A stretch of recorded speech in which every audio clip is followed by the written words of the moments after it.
Hello and welcome everyone to the second in the History Faculty's series of commemorative lectures this year. This lecture marks the fact that in the academic year 2023 to 2024, it is 150 years since the Cambridge Historical Tripos was founded. And so we're privileged to have here Professor Michael Bentley to give us some thoughts on the historical education that the university has provided during this time. The history faculty is no stranger to the art of commemorating itself. 50 years ago, or in fact nearly 51, George Kitson Clark gave a lecture on the first 100 years of the Tripos. In this lecture, he warned any future lecturer against one particular way of tackling the subject, which would just be too dispiriting and depressing. This would be to write the history of the Tripos through, quote, the discussions on Tripos reform. A dismal exercise. I think that anyone who has ever taken part in these discussions will know that there are few ways of wasting one's life which are more dreary and frustrating. Stone breaking for the roads could hardly be more wearisome and must often be more useful. For too often the same points have been repeated on end for more than half a century without any noticeable effect. His mention of half a century of discussion was fortuitous because it was exactly 50 years between the date of Kitson Clark's lecture and the unveiling of the next instalment of Tripos reform in 2023. In fact, his lecture, which came 7 years after the reform of 1966, mentioned that there was already a great deal of dissatisfaction about that reform and call for further change. So there were a mere 43 further years to go before that dissatisfaction was able to issue in a new Tripos structure. This may give some encouragement to those already complaining about last year's changes. In the 1970s and 80s, some eminent people shared in that dissatisfaction. 11 years after Kitson's lecture, in fact 40 years ago this week, there was another lecture delivered in the same place. The Mill Lane lecture rooms behind me, now demolished by my college, Pembroke, in the name of progress. This was the inaugural lecture of the then Regius Professor, Geoffrey Elton, a remarkable production which I witnessed, and as Pat Collinson remarked, managed to alienate almost everyone in the room. By this time, Elton had taught in the Cambridge History Faculty for 35 years. Nonetheless, he remarked, our historical tripos now lacks all cohesion, and with it any real understanding of what it is trying to do. The only thing for which it is excellent is the training of that small minority of students who go on to research. It is unwise to teach bits of history which lack a solid body of properly criticised sources and writings. This lack tends to reduce the mind-training capacity of historical study. Worse, the student is never made to watch developments over a real stretch of time. We cannot be doing right when we send people into the world who have graduated in history and have never been made to feel the length of it. 4 years later, his deadly rival, Sir Jack Plum, who never agreed with Elton on anything if he could possibly help it, nonetheless wrote in his memoirs that he too disliked the direction of change in the teaching of history. He had retired early from the faculty after a mere 28 years because he disliked these unstoppable and disastrous developments in teaching. Young historians cooped the subject into smaller and smaller pieces. For decades, nothing original, nothing exciting, nothing creative has been attempted in the teaching of history here. Scarcely any of the leading historians in the faculty have given any thought to its future or considered what contribution the Faculty of History might be making to the intellectual life of the university as a whole, let alone the world at large. When two such eminent figures were willing to be so publicly rude about the teaching offered in their own faculty, one might think that it is rash of Peter Mandler and the organising committee to propose a whole lecture on the way that history has been taught in Cambridge. Indeed, I did ask Peter whether people might think it was a somewhat insular topic for a commemorative lecture at a time when there was quite a lot going on elsewhere. But I think Peter's riposte has been admirable in suggesting Michael Bentley for this task, for two reasons. First, because Michael is not a Cambridge historian, and secondly, because his interests are not at all insular, but genuinely comparative and international. It's worth stressing that Michael is not a Cambridge historian because still to this day there are people who mistakenly identify him with this college, with Peterhouse, despite the fact that Michael was never a student at Peterhouse, and it's entirely coincidental that this lecture is being held here. He was an undergraduate at Sheffield. He came to Cambridge in 1969 to St John's College to do a PhD and went back to Sheffield 2 years later as a lecturer at a very precocious age.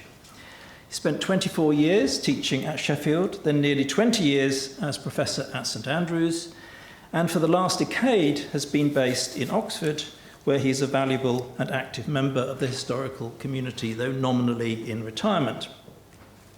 He published his first book, The Liberal Mind, a distillation of his PhD, at the age of 29. It already showed his characteristic interest in the role of language and discourse in politics, in this case in Liberal Party politics in the early 20th century. Michael's subject was the way that liberals thought about and presented politics and the political process. It was his entirely original contribution to the then very active debate about the reasons for the decline of the Liberal Party at that time. Michael continued to be very productive in the field of modern British history and was a major player in the intellectual revitalisation of political history that took place in the 1980s. One indication of that was his edited volume on high and low politics in modern Britain, where he not only produced an important essay about the role of language in party development, but managed to coax a number of distinguished people to write articles which highlighted their most important arguments more clearly and sharply than they had hitherto done, or in fact were to do again. This was true of Jose Harris on the thinking behind welfare politics, Brian Harrison on women's suffrage, and Peter Clarke in his very neat essay on the invention of Keynes's political doctrine. In the 1980s, Michael also produced not one but two surveys of 19th century politics, which highlighted that it was possible to produce general political narratives that were nonetheless sophisticated about the motives, languages, and intentions of political leaders and parties. And the most important of these, Politics Without Democracy, had in fact been commissioned by Geoffrey Elton for his Fontana History of England, which Elton intended would supply readers with a proper account of the long sweep of English history, whose absence from the decadent history tripos he so much lamented. Politics Without Democracy had quite an impact. I've forgotten whether it was 1987 or 1992, but the day after one of those general elections, it was either Margaret Thatcher or John Major who swept into Downing Street, having been re-elected.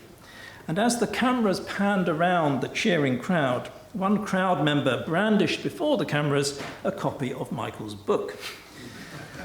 It was not clear whether the young man doing the brandishing intended to gloat about the return of proper Tory values or to warn that democracy was now under threat from Tory politicians.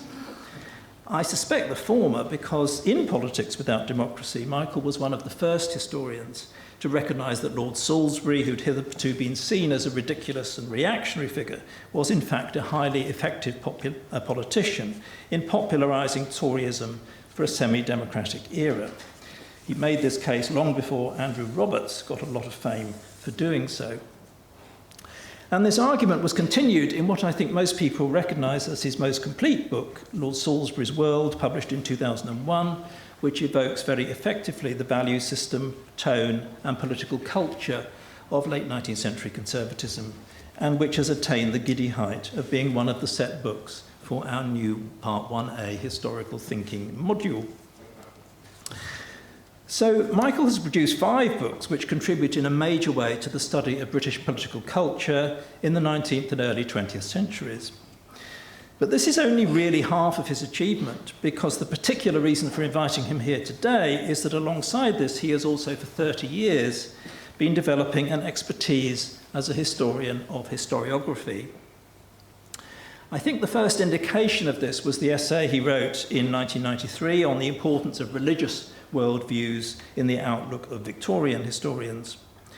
This was followed by an edited companion to historiography in 1997, by a series of essays about 19th and 20th century English historiography, and by the Wiles Lectures, which he gave in Belfast in 2003, which proposed a new conceptual model for treating English historiography in the 1870 to 1970 period. Since it predated postmodernism, he suggested, not unreasonably, calling it modernism. The lectures focused on the contrasting historical approaches of Herbert Butterfield and Sir Lewis Namier. They were followed in 2011 by Michael's biography of Herbert Butterfield, who was, of course, a fellow and later master of this college during a 50-year period. The biography was very widely reviewed and has won a lot of praise as the first, indeed the only book, properly to explain the complex character of Butterfield and the relationship between the historical enthusiasms that he developed at various stages of his life, including the history of science, historiography, and the role of providence in history. As the Times Higher Educational Supplement Review put it, Bentley has provided a sympathetic, though not uncritical, account of Butterfield's life, a gallant attempt to resurrect a historian, most of whose books will never be opened again. I imagine Michael at least has opened them again, because it may be that Butterfield will feature in this lecture. For the last 20 years, in fact, Michael's main preoccupation has been with historiography as a form and the theoretical presuppositions that have underpinned it. And for the last decade, he's been working on a comparative history of Western historiography since the Enlightenment, comprising Western Europe and North and South America, which will appear with Princeton University Press, with luck, when it's finished next year. Michael is therefore the best person to make sense of the history of history in Cambridge, to come and tell us how far its development over time has been an oddity, how far it's been noteworthy, and how far it is a cause for celebration that it has kept going for 150 years, despite the criticisms of so many of those who have actually been employed to teach it. So please welcome Michael Bentley to talk on the peculiarities of Cambridge history, comparative thoughts on the historical tripos.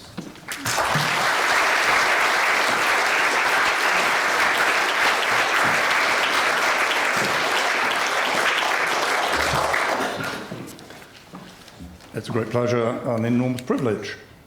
Thank you so much for your invitation. You were, of course, entirely misguided in offering it. I never sat the tripos. I was never a member of the Cambridge History Faculty. There are countless people sitting out there who could give this lecture with much more authority than can I. But when I was ambushed by Peter Mandler, he tried to console me by saying that the invitation committee did not want an inward-facing lecture. No, they wanted an outward-facing lecture. So here I am, and I will do my best, but despite my ignorance in thinking about these things.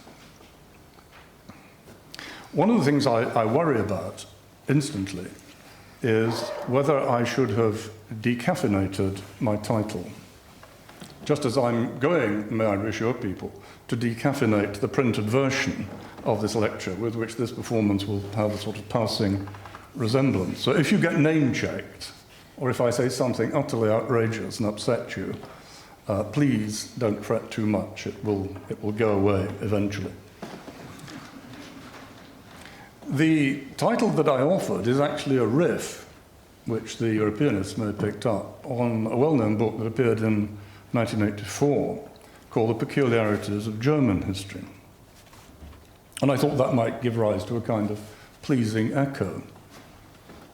I didn't realize at that point, I do now, that that book grew out of a long essay which Elian Blackburn produced in German called Mythen der deutschen Geschichtsschreibung, Myths of German History, which led me to recall that, in fact, when they published the peculiarities of German history, they argued against it, not in favour of it. So the awful spectre raises itself. Perhaps there are no peculiarities to Cambridge history. Perhaps, not for the first time, I shall argue against myself. And then there's that phrase, Cambridge history. Is there such a thing? There's a lot of history in Cambridge, a lot of historians in Cambridge. I see many of them here. But is there a collective personality to the idea of Cambridge history? Or are you all doing completely different things, going in different directions? You have an enormously rich syllabus. You're saying things that often compete with one another rather than establish a commonality with one another. Perhaps it's wrong to think about Cambridge history at all. I see the argument, both arguments. But I'm going to go the other way. I'm going to suggest that it is not meaningless to talk about Cambridge history, not in the sense that there are agreed procedures, protocols, teaching prescriptions that produce a common personality. I think that's unworkable. But rather that there is an established social memory and a commitment to a particular kind of legacy, which is unique to the place, and which still, even post-2022 with the new syllabus, still occupies a very prominent place in people's, if not their thinking, at least in many of their assumptions. And I'm going to contend, secondly, that the thing that produces a kind of theatre for those assumptions is nothing other than the tripos itself.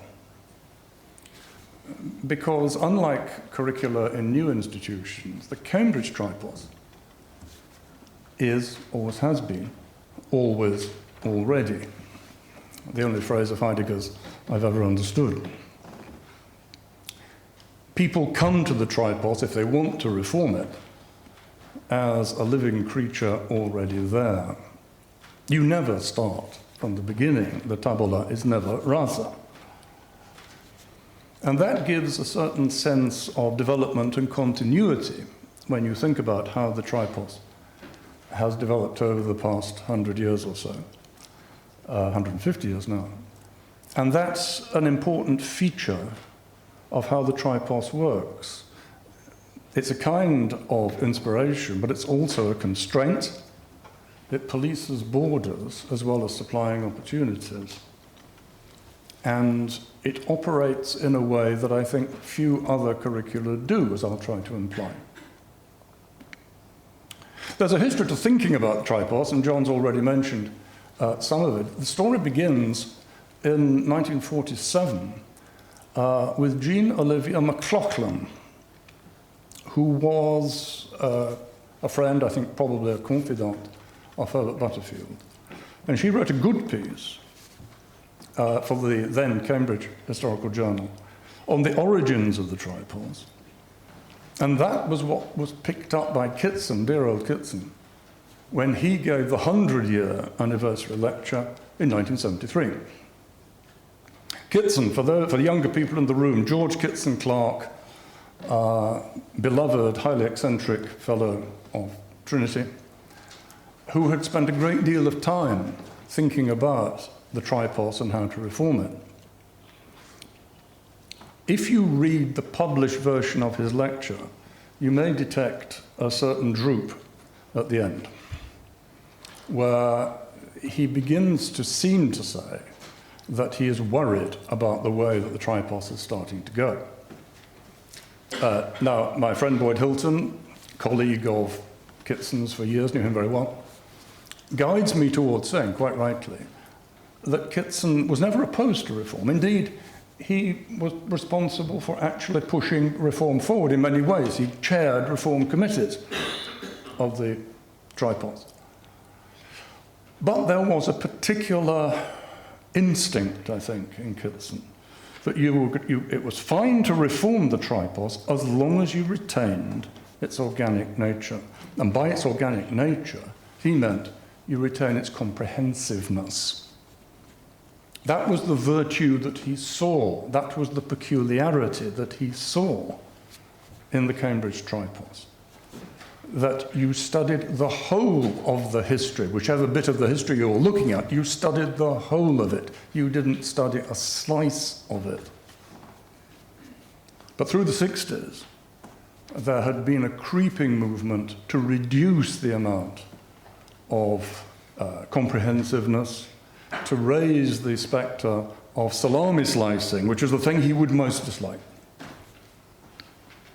What he most disliked was the revision of 1966, which he thought really meant the end of the tripos as he knew it. It was a bomb, his word. It blew the tripos sky high, his phrase. All we could do was wait for the fragments to drop and then try to relate these disparate fragments. The tripos would be no more in the sense that he thought about it. What Kitson did not do in that piece, good though it is, was to think about the assumptions, and particularly the epistemological assumptions, that lay behind the tripos and why it had turned out the way it had. It wasn't something you did particularly as relatively elderly men in 1973. We've done a lot of it since. And in teaching historical theory, which I've been doing now since '84, I start always with the epistemology. What kind of knowledge do you think history supplies? And under what conditions and with what constraints? It's become to feel a very central and obvious thing that you should do. And one of the great doctrines that was enormously prevalent in the late 19th century and coming right through to the 1970s in some places was a doctrine that I'll call, trying to make myself sound sophisticated, epistemological positivism. All I mean by that is that it is the view that it is both a necessary and sufficient definition of our subject, that it is the acquisition of knowledge of the past. And the knowledge is not general knowledge, it is granular atomic knowledge, it is detailed knowledge. The devil does not inhabit the detail, truth inhabits the detail. It's a major assumption. Many years ago, I had a colleague who made a mantra out of that assumption. Some of the older people in the room will remember viva voce examinations for poor undergraduates who'd ended up on a borderline on their papers. This man always asked the same question on English 2. Who were the 7 bishops? The more clueless people in the room would say they'd never heard of them, and that brought things swiftly to a close. Those heading for a fairly desperate 2-2 would say, weren't they the ones who opposed James II? And the high flyers would try to say, they were the ones who had to go on trial because they refused James II's Declaration of Indulgence in 1688. Yes, yes, yes, the man would say, but who were the 7 bishops? And if you couldn't get past Sancroft and Kent, you knew you were dead in the water. That notion percolates through so much of the historiography, British historiography, in the early 20th century. And it comes out particularly in examination questions. An underused resource, in my view, because examination questions, sure enough, tell you what is required of the candidate, but they tell you a great deal more about the mindset of the person who set it. And my very favourite examination question of all time, which I'm about to recite to you, contains in the folds of its poetry everything you will ever need to know about epistemological positivism. It does not come from the tripos, for significant reasons to which I shall return. It does not come from the Oxford final honours school. It comes from an MA paper in St Andrews. Curricular 1910, when this doctrine had established this extraordinary growth. And it goes like this. Enumerate the battles of the English Civil War, stating in each case on which side the victory fell. Isn't that wonderful? Those are the days. Why not the Tripos? Because the Tripos began somewhere else, self-consciously so. Even the founding fathers, John Robert Seeley, liked to say that what he wanted from people who read the Tripos was a sense of larger considerations. They were supposed to think outside detail. And Ward, who was master here for many years, said similarly that what you want in students is a sense of historical power. Not memory, power. And before him, Acton, Regis Professor, had said from a Christian position, famously in a phrase that was recycled by Butterfield later, that history must never become a burden on the memory. It must be an illumination of the soul. And Butterfield himself, his favourite noun for what you needed in colleagues and in students was electricity. Not memory, not the recitation of detail. The Tripos was set up to do something better than simply produce a recitation of knowledge. And that's one of the legacies that seems to me to be terrifically important and has gone through. And you know, I spent some time looking through the faculty archive in the UL. And you are struck by that. You feel it. There's kind of narrative of intentionality. I mean, there's some small-mindedness, of course there is. But there's much more of a sense of people asking larger questions about what are we trying to achieve? What is this education for? How do you best deal with young people? What's our objective? And within that, there was there's a very clear undertow of A, you must maximize choice.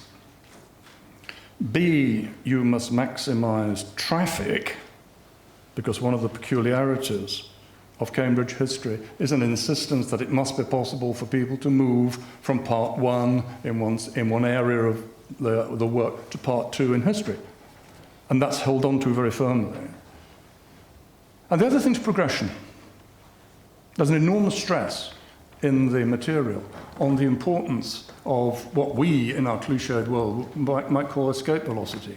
You're trying to produce people who by the third year are very different from how they were in the first year, and they are going to hit their best possible stride when the Tripos is examined in part two. Those things are predominant all the way through it.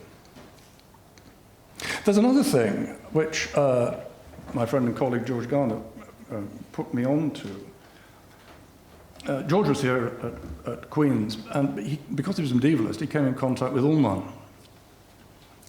Ullmann had a view about Cambridge peculiarity. It's not one you might associate with Ullmann. I don't think of him as a burning radical. But he had a clear idea coming from the outside. It's not just that he wasn't English, it's that his first degree was in law from Vienna. And he saw the Tripos with the sort of clarity that perhaps some people from the inside did not.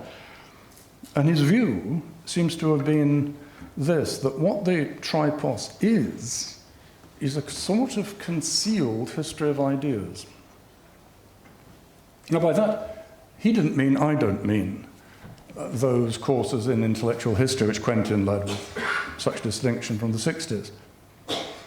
No, he meant what the objective of the Tripos has been is to create a situation where a candidate can chase whatever idea they've got in their head through space and through time.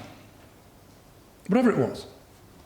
Feudalism, sovereignty, war, women, disease, whatever. Empire. That the Tripos provided and should provide a way in which the candidate has the capacity to follow that through. That's one of the important things. I think there's something in that.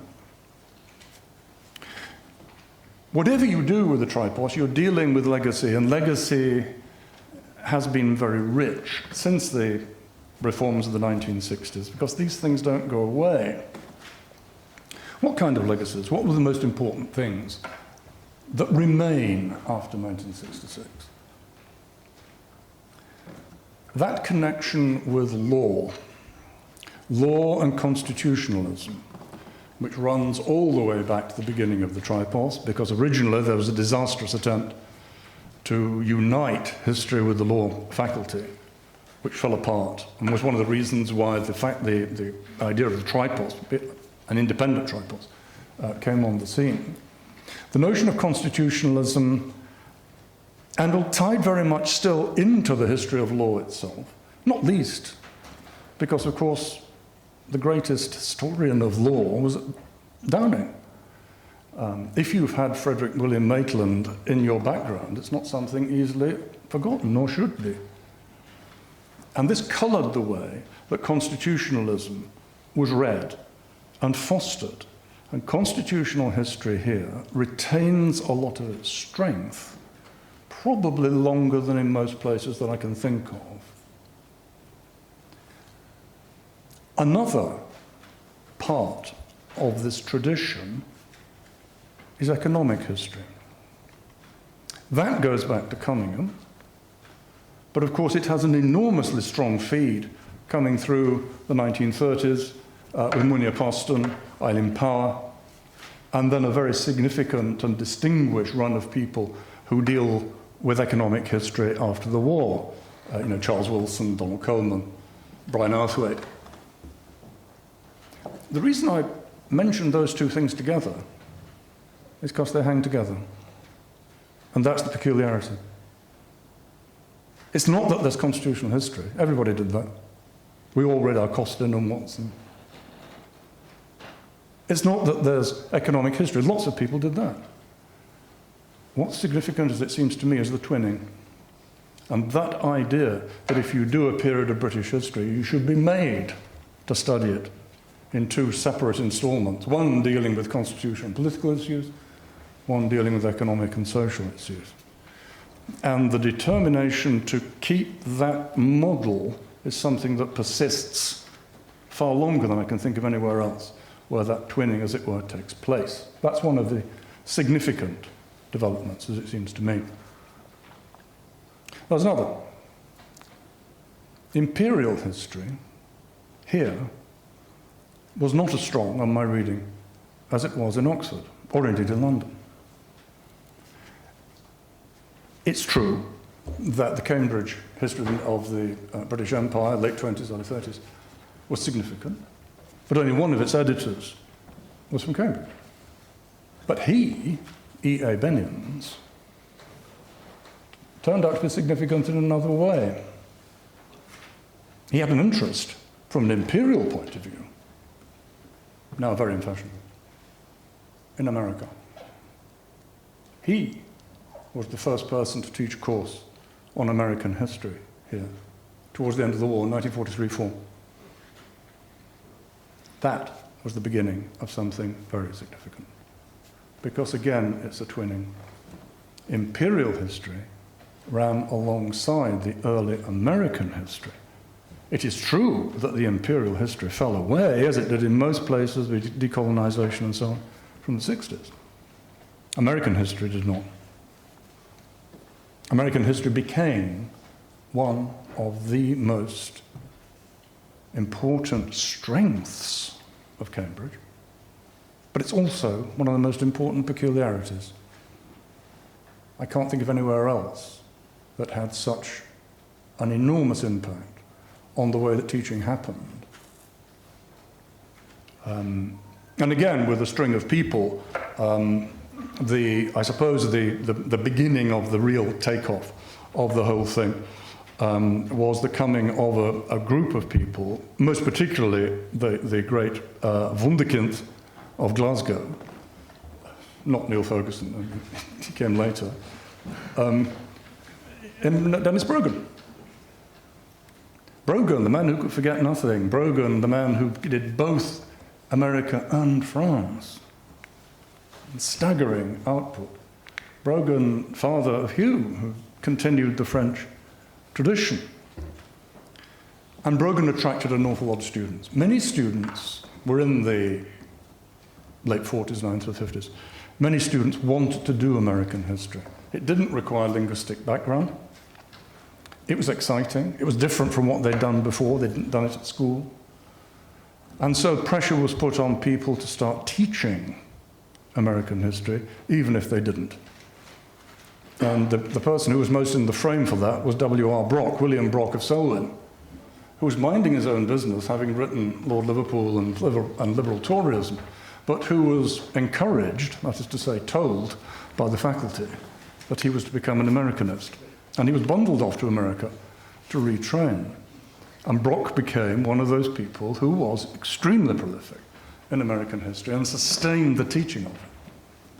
Compare Oxford, since we're thinking comparatively. They had the first chair in American history, the Harmsworth Chair in 1922. It never flourished. American history never had the kind of purchase that it developed here in Cambridge. To the point at which people were, again, inveigled to teach it. I mean, the selfless John Walsh spent a term creating a new special subject in American history for the students. And others were brought in to help in doing it, but it never had the kind of personality that American history developed in this place. And that seems to me to be a very significant tradition, which has gone all the way through, and all the way to creating the second chair, where the Pitt chair was very significant in 1944, but then the Mellon chair in 1980. I was told a nice story. I think Owen Chadwick must have been chairing the faculty. He was sent off to go and see Paul Mellon to sort out. Can you imagine? Poor Owen. I mean, if you wanted somebody to get into the markets for you, Owen Chadwick was the last person you would choose. Well, Owen was sent off to go and see Paul Mellon, and apparently the interview lasted less than a minute. He was called into the presence, and Mellon said, "How can I help you?" And Owen said, the faculty would like to have another chair of American history. How much would it cost? £1 million? Fine. So now, if you ever need a chair, you know what to do. Alongside the content, there are also legacies relating to modes of delivery, modes of assessment, inevitably. One of them's the general, oh my God, yes, the general essay. That had been around for a very long time. One question, 3 hours. It's still here. I mean, the whole paradigm has been changed. But that notion that you should have a kind of theoretical paper where you give the candidates 3 hours to answer a straightforward single issue. And the issues then, of course, were rather less technical than they are now. One wonderful general essay question that I came across, it was simply the causes of the French Revolution. Well, that will keep you going for 3 hours. I don't know what you're doing. The general paper has had a tortured existence in Cambridge. That is not surprising. It's had a tortured existence everywhere, because no one knows what to do with the general paper. What's it for? What are you trying to test? The harsh facts of the matter are that if you want to be successful with it, you've got to teach it. And it took a very long time for all universities to get onto that. What they tended to do was to put in a mélange of questions, some of which were technical and demanding, some of which were really pretty primitive. I came across one in the Tripos, which was, which century would you have preferred to live in? It's an interesting idea. I just don't see what position it's got in a general paper on historical questions. One of my former colleagues at Sheffield, Cambridge trained, put on our general paper, should libraries charge for admission?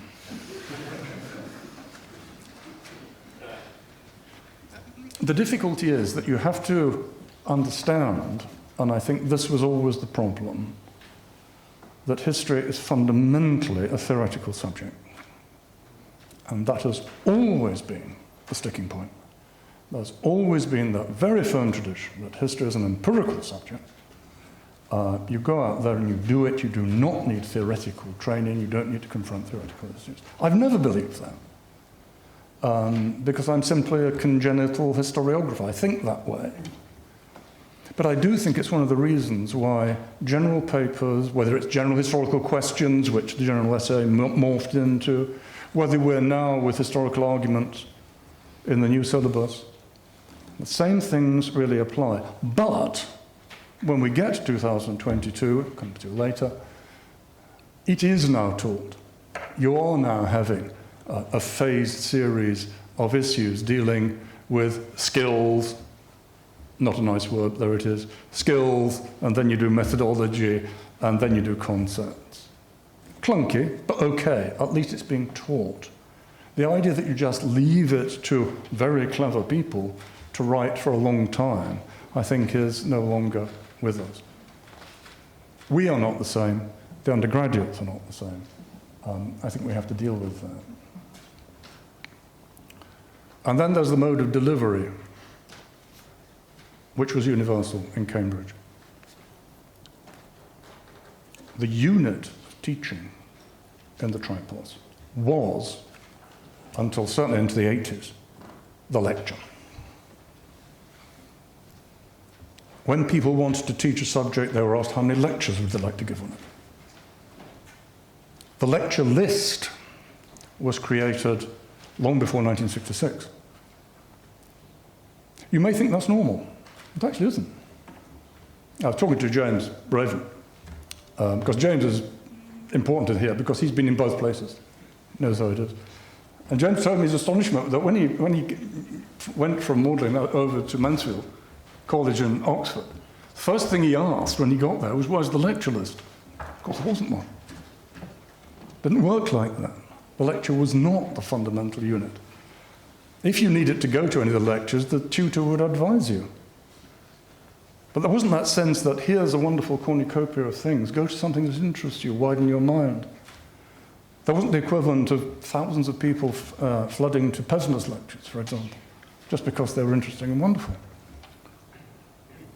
That came under attack, and it came under attack, particularly in 1937, from another of those legacies. And that's something that really is peculiar. It's the thing called here, the junior historians. There is no analogue that I can think of. Sure, we all now have undergraduate, graduate representation on committees. There is participation, whether you're in a department or in a college. Well, that's not what the junior historians were. It's much older as an organisation that I had understood. It's 1911. It's the group of people in their 20s and 30s, young, cutting-edge academics, who want to play a part in developing the way that historians work and want to alter the way, sometimes, that the syllabus is arranged. Because they were radical, they suffered the fate of all radicals. Nobody listened to them. And one of the most astonishing things, when you read through their file in the archive, every time they come up with a proposal, which they did regularly, they could float proposals up to syllabus committees, they could float something up to the faculty board. Each time, they were ignored. However, 20 years later, what they wanted turned out to be what happened. It's a kind of grit in the oyster thing. But in 1937, It was the junior historians who said, too many lectures, no conversation classes. Nobody sullied their mouths with the word seminar. But conversation classes became something desired by the students, and it was the junior historians who pushed that idea. They got nowhere, not least because Temperley came crashing in like a ball, screaming spoon feeding. He'd just come back from the States, where he'd had to teach seminars. He hated it. The response from the junior historians to being bullied by Temperley was wonderful. And the report was compiled by the then secretary to the junior historians, who signs himself E. Miller. What a joy for me to see that in the archives, because 30 years later, to the year, Ted Miller taught me in my first year and changed my life. Lovely to be able to honour him today. So all those things, when you put them together, are important ingredients for everything that would happen after 1966. But of course, David Cannadine, in his lecture, quite rightly, educated us to the view that when you're thinking, whether it's the Historical Journal or the Tripos or anything else, you must think about context. And context is not always internal. It's true that you've got these internal feeds into how things may go. But famously, after 1960, much is going on in the outside world, which would put pressure on Cambridge to do likewise. 63 is the Robbins Report. Already the movement towards developing those new universities had been taking place.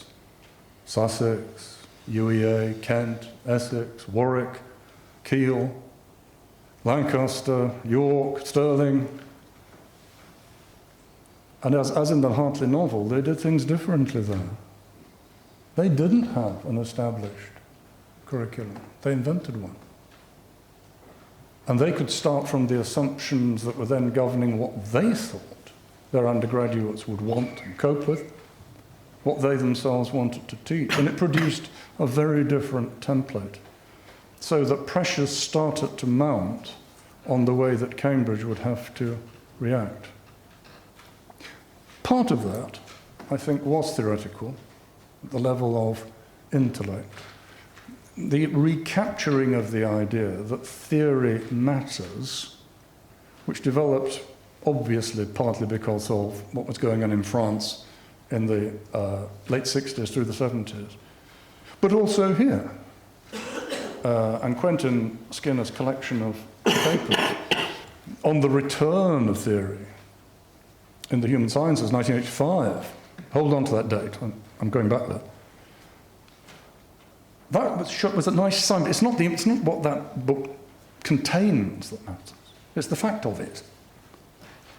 That the idea that you identify that theory has returned to so many of the subjects that we do, and not just history, but in anthropology and sociology, in lots of cognate disciplines. That was a terribly important pressure. There's very little reflection of it that I can find inside the Tripos or inside teaching here, though there will have been some. Other things became much more obvious. David again talked about the importance of the entry of women into academia in senior posts. Absolutely right. It's very easy, however, to predate that phenomenon in the way that male-dominated institutions tend to do. At the end of '87, there was a conference in Wolfson about the situation, the status of women in the university. It was a university-wide examination led by the Women's Active Group, though our Jill Sutherland was on the committee for that. What was that conference called? Why So Few? 87, late 87. And the statistics that they amassed is proof positive that the place of women in the university was far less than people might fondly have imagined, particularly in senior positions. Comparative thought. When I took my chair in St Andrews in 1995, 7 years later, in my Department of Modern History, there was not a single woman. It happens, but it happens much later than you might imagine. When it happens, it makes a big difference. What is the difference? That's hard to say if you're thinking in curricular terms. And also, it's a very dangerous thing to raise. It's a very sensitive thing to raise. We have to be very careful not to fall into gender stereotyping.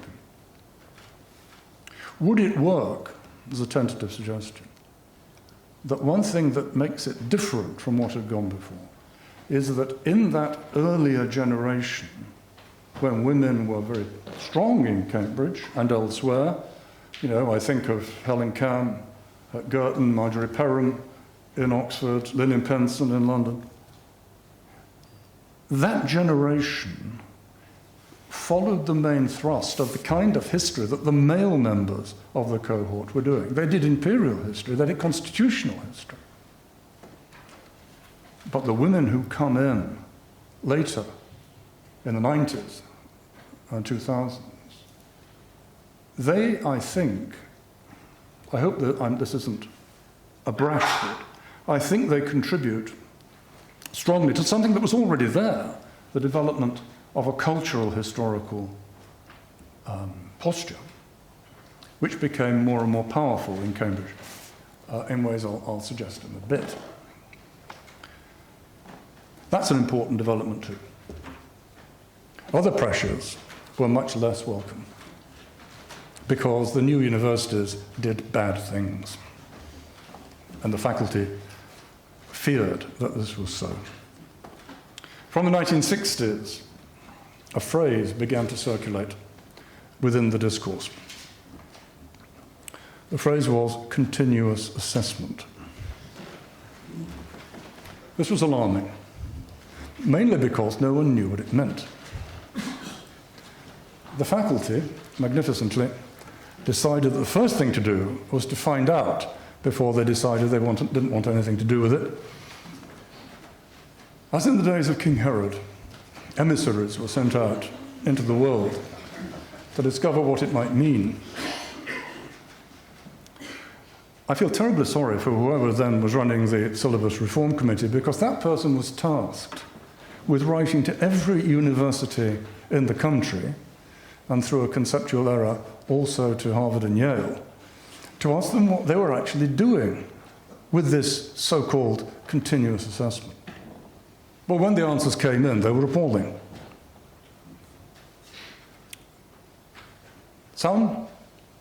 Even Gerald Aylmer, who was a perfectly straight up and down chap, he said they'd now got a takeaway paper in York. At UEA, it was much worse. What the syllabus said was that not more than 50% of the degree should be continuous assessment, and not less than 30%.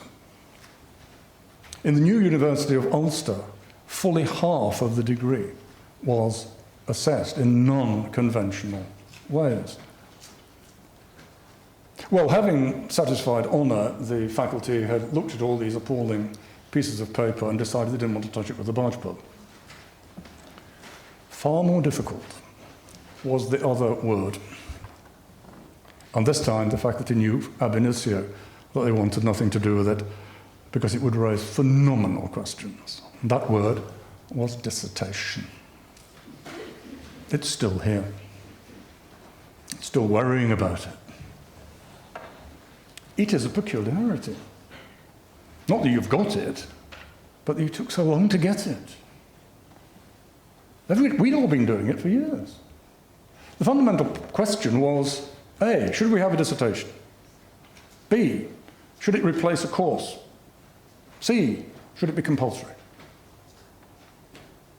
The faculty's response was hostile to all three propositions. In Sheffield, where I was, when we introduced these things in 1983, 1984, we had no problem at all except for our Germanist, William Carr, who was a reader and wouldn't have to do any of the work that was involved, but nevertheless said in his northern way, well, you're making a rod for your own backs. Oddly enough, that was exactly the argument of the faculty. The initial argument went, if we have a dissertation, everybody will want to do it. Why? Anyway, that was the view. If everybody wants to do it, we can't supervise it and we can't examine it because we haven't got enough people. That helped to kill one wing of the argument. As for replacing a course, well, of course, the Europeanists were after that like a dog down a rabbit hole, because the Europeanists are incredibly jealous of the courses that they have. I came to think, reading the file, with every obeisance to all Europeanists here, that there was a kind of undertow of assumption that you should control as many aspects of the tripos as was consistent with their square mileage. England was a very small place and yet had 5 papers. Europe was a very large place and only had 7. This couldn't be right. So there was always that undertow of trying to maximize how much European history you could drag out of these things. The arguments about dissertation, I haven't time to go into them now, but they are worthy of the Gregorian. I mean, it is absolutely astonishing that people went to such tremendous depths to worry about whether you could have a dissertation. And the final result seems to be, we shall have a dissertation. However, it will be optional. And if you do it, it won't count. Which is brilliant, given where they were starting from. And even now the business of not taking another course, that's now gone in the new syllabus, but the optionality persists. And it's odd, in a sense, because there is a legacy on that subject that goes all the way back to John Bagnall Bury, turn of the century. Bury, remember, famously said in that inaugural that history is a science, no more and no less. He was in favour of a compulsory dissertation in the third year of the Tripos because he thought that the Tripos existed to train people for historical research, particularly in the third year. And so he was one of the people who most prosecuted that idea. But no, it's never really caught in this faculty. Even Oxford, which is not usually at the cutting edge of radical ideas, went for the compulsory dissertation without too much difficulty. So it's just an interesting area. Though it has to be said that when the junior historians ran a questionnaire, do the undergraduates want a compulsory dissertation? It was something like, in favour 3 against 94. So possibly part of the answer is there's this assumption that the undergraduates themselves don't want it. And then apart from that, there was all this talk about sources, desperately confused discourse about what a source is still with us, and themes. Should you thematize, as Americans say, the English history, rather than just have, as it were, period study? Should you create themes that cut across? It was the medievalists this time, not the economic historians, who took umbrage. They'd already done so over the abrogation of the so-called 1500 rule, which for a time had suggested that you had to do something each side of that border, and that helped to protect, as far as the medievalists was concerned, medieval history. When it was abrogated, Ullmann, never a ray of sunshine, said, again, this is the end of medieval history. It was. But now they were faced with this business of whether the English history should be thematized. And it called some wonderful letters in the archive.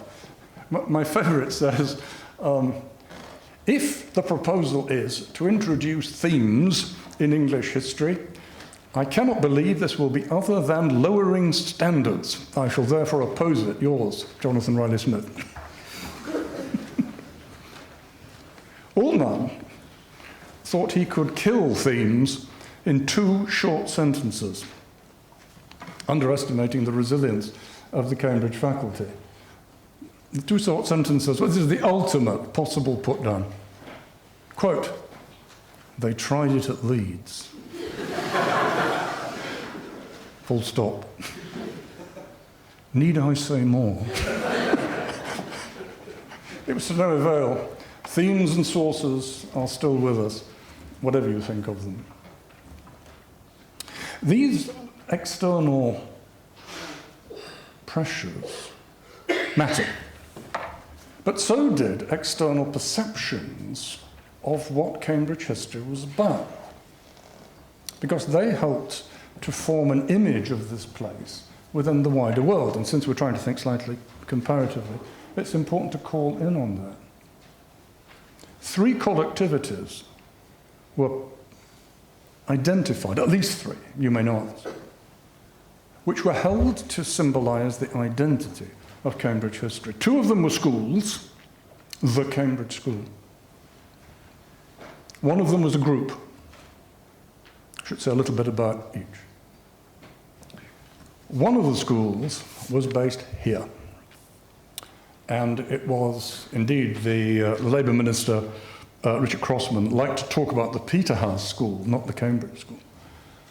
And that was a school which based around Maurice Cowling, fellow here from 1963 to 1993. And it was a school, if that's the word, a gathering of people who studied politics in Britain, but who did so from the vantage point of looking at haute politique, at high politics. And it was a movement against something, as was the other school, I'll say in a minute. What the Peterhouse School was against was a prevalent mood in the 60s of so-called history from below, associated with E.P. Thompson, Hobsbawm, Ralph Samuel, and such. And what it wanted to do was to crush the idea that politics existed as a wave of influence travelling up the political structure, and wanted to say that it actually travelled down the political structure. It involved a number of people, including me in my youth, and we all were conscious that we were in reaction. One cameo, when I was at Sheffield as an undergraduate, 1968-9, we got wind that E.P. Thompson was coming to give a lecture. He did. 500-600 people, people standing around the edge of the room. He looked like an Old Testament prophet, and he spoke brilliantly for an hour, and we all worshipped at the shrine, because we all thought we were Marxists. 6 months later, I'm in Cambridge, at Johns, and I went to my first meeting of the Cambridge History Society. 2 papers, one on the 19th century, one on the 18th. The 19th was given by a fresh-faced youth from Christ's, whom I later learned to call David Cannadine. The other one, I'm sure you can guess, was given by Linda Colley. Colley began her paper by reading out a paragraph from Thompson on the Making of English Working Class, 1963. It was the one about a vast horizontal consciousness having spread across England in the late 18th century.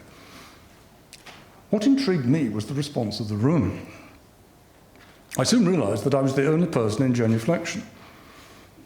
Everybody else had dissolved into cruel, vindictive laughter. This was my personal introduction to the peculiarities of Cambridge history. And that notion of needing to react against it was something that, certainly with me and with all the people I worked with, became important. The important thing, though, to note about the Peterhouse School is that it was very short-lived. It was powerful between 1965 and 1975, when Cowling had completed his political trilogy and went on to talk about religion. It did not have the staying power of the other school, the Cambridge School of Political Thought, based around Quentin Skinner, John Donne, John Pocock, and which had originated in a methodological piece by Pocock in '62, but which was then developed very strongly by Quentin in particular in the late 60s and early 70s. And indeed, the very first thing I read when I became a graduate student at Cambridge was Quentin's piece, long essay, on meaning and understanding and the history of ideas, which I thought absolutely amazing. Still do. That tradition has become deeply ingrained in the Cambridge psyche. It was not short-lived. It has made an immense contribution to the distinctiveness of understanding how political thought should be studied. Methodologically, it was of prime importance, and it is a peculiarity. And I cannot think of anywhere else that has achieved the sort of distinction that that school has, or the longevity, because the personality, despite the original actors no longer being active within it, the personality has endured.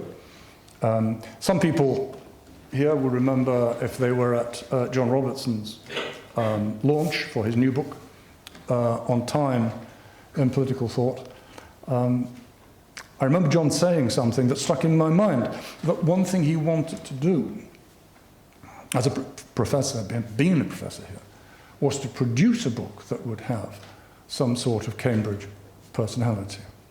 And that seems to be right, that it's still very much there. Now, there's lots to be said about those two things, but I'm going to leave it because they need text, they need footnotes. There's a very big historiography dealing with both those things. The group, everybody knew from the late 60s what the group was. The group was the Cambridge group for the history of population and social structure. And they were doing amazing stuff in the 60s on history of demography, which came up particularly in Laslett and Schofield on the population history of England. I was enormously struck by it from the outside. A very odd thing. I came here probably visiting at some point in the early 80s, and I was talking to Geoffrey Elton. And I said, this group is doing really significant work. Geoffrey grunted. Never a good sign. Well, he said, they've not made much impact on the faculty. Well, if I had known then what I know now, I would have had my answer. Of course they haven't made much impact on the faculty, because the faculty were very clear that they wouldn't.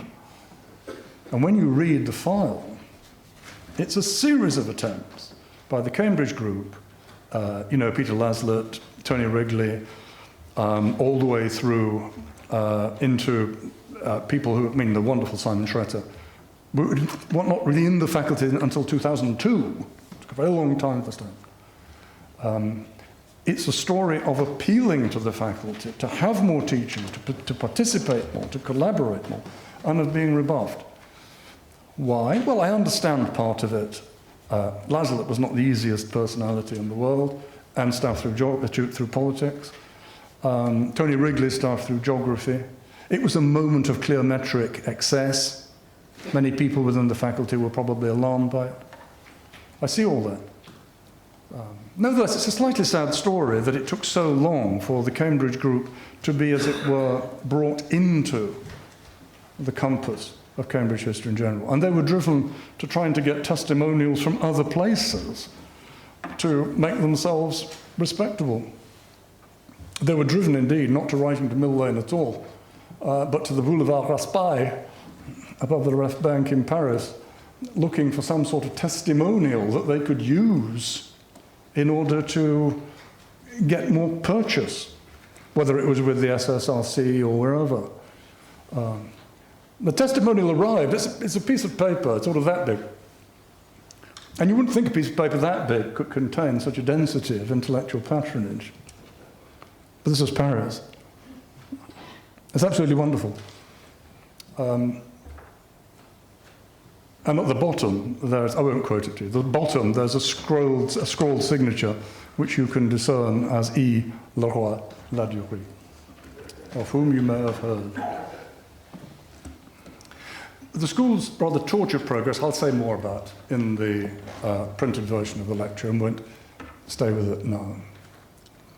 But one of the really significant movements if we're talking about things going on outside Cambridge, that I think we should bear in mind, is a terribly important shift in the mid-80s.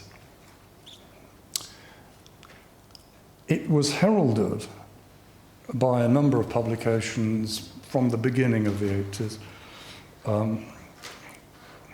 Let me backtrack, let me just say, you all do historiography. The undergraduates do it because they get book lists. If you're writing a dissertation, it provides the context that you have to do. If you're teaching, you have to keep up with the strand. Occasionally, you can bundle the strands, and you can see where general historiography is going, which is what I try to do. And that shows you that there are certain energy centers at any particular time, a kind of hub around which things tend to turn. In the 50s, most of the 60s, it was England, and Cambridge played a significant role. From then until the mid-80s, it's Paris. But after then, the whole thing moves left, across the Atlantic, to the United States. And the writing on the wall starts from about 82. Natalie Davis, Return of Martin Guerre, 82. Ginsberg, Cheese and Worms, 83. Anderson, Imagined Communities, 83. Darnton, Cat Massacre, 84. Quentin, Return of Theory, 85. And what happened in America, more specifically in California, was that a couple of major seminars met, one at Berkeley, one at LA, in the second half of the 80s. And their papers were collated by Lynn Hunt at Penn, and you got that totemic paperback in 89, The New Cultural History. What that movement did was to inaugurate two enormously important movements in general historiography, I think. One was to introduce cultural history as the new form that everybody should be following, which was to become hegemonic, particularly in the States, but also over here. The other, across on the east side, the eastern seaboard, Balin's work, Bernard Balin's work, on the idea of an Atlantic world, stimulated and is still stimulating a lot of work on what I think is a very difficult concept to sustain, but nevertheless one that has become extremely powerful. And I don't know if I have time to say, perhaps I have just a couple of words about those. The cultural history thing has become extraordinarily strong. I asked one of the databases, one of the big databases, to give me the number and title of all books published between 2000 and 2010 that contain in their title a cultural history of. And the result is pretty impressive. 1,466. And in the first 50 of those, I find that there is a cultural history of animals, childhood, climate, ventriloquism, threadwork, conjuring, intoxication, magic mushrooms, obesity, masturbation, longevity, and tattoos. I then asked it to do the same thing for the following decade, 2010 to 2020. 3,000 hits. But listen to the shift. First 50 again. Listen to the kind of thing that now is being done. A cultural history of education, marriage, disability, the census, empires, women, work, dress, stress, money, race, color, medicine, genocide, law, democracy. It's moved into the very center of what people used to think as being mainline history. Cultural history has now begun to determine what is happening elsewhere. And it's strong in Cambridge, if you think it's not really happening here. Believe me, it is. And so are the cultural turns. Do you know about terms? Venden, tournant. All the older people in the room know about the linguistic turn. The younger ones know about the cultural turn. Do you know how many turns there have been since 1990? There's a very helpful woman called Doris Bachmann-Medic who collects them. And she's actually suggested that these now exist. The interpretative turn, the performative turn, the reflexive turn, the transnational turn, the spatial turn, the material turn, the affective turn, the social turn, the digital turn, the environmental turn. And you may think that none of those is happening here, and so that's all right. You couldn't be more wrong. It's already happening here. It's in the tripos. I'll give you an example. We've got a spatial history of the Ottoman Empire, spatial turn. We've got a cultural history of the miraculous in Renaissance Italy, cultural turn. We've got material culture in the early modern period, material turn. We've got world population development and environment, the environmental turn. What is really wonderful is that you've got one that she doesn't even mention. You've got the oceanic turn. I wanted to say a lot more about that, but I haven't got time. But it's interesting that not only has the oceanic turn actually attracted its own questions in the tripos, but it has now a course on the Pacific and Indian Oceans to sustain it.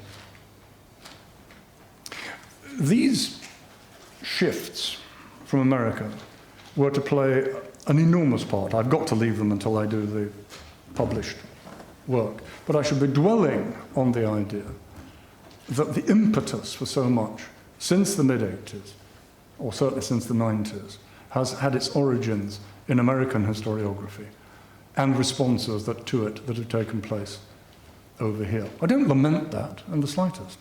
I simply report it as an important thing. Of the future, who can tell what the future of the tripos is? All prophecy is stupid, so I'll give you two to finish. Perhaps the person standing here in 2073 will give an image of the previous 50 years and see in it a trajectory from peculiarity to unpeculiarity. And perhaps that person, knowing the other place as we do, will have the temerity to call that lecture The Peculiarities of Oxford History. Be that as it may, and in the meantime, whether you are Oxonian or Cantabrigian, postmodernist or structuralist, imperial or post-colonial, whether you are culturally turned, materially turned, spatially turned, or oceanically turned, let me thank each and every one of you for having the interest and commitment to share with me this little commemoration, and as I hope, celebration, not just of the historical tripos, but of a faculty and a community, a history, above all, a legacy which, for all my years in senescence, I continue to hold close to my heart.